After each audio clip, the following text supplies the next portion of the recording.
Assalamu alaikum.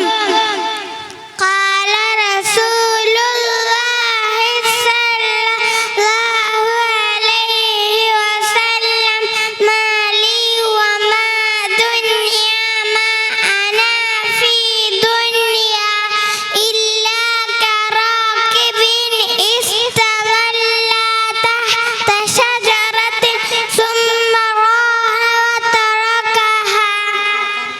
റസൂൽ സല്ലല്ലാഹു അലൈഹി വസല്ലം പറഞ്ഞു, എനിക്ക് ദുനിയാവിനും ഇടയിൽ എന്താണ്?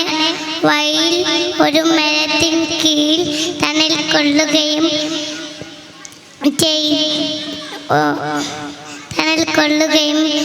അത് കഴിഞ്ഞപ്പോൾ അവിടം ഭക്ഷിച്ച് യാത്ര തുടരുകയും ചെയ്ത ഒരുവനെ പോലെ എനിക്ക് ദുനിയാവ് തരുന്നു.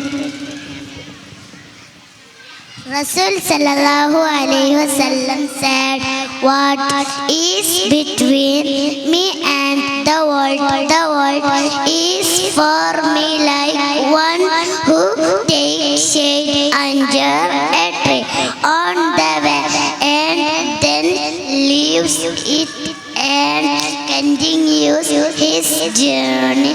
Tirmidhi. Assalamu alaikum.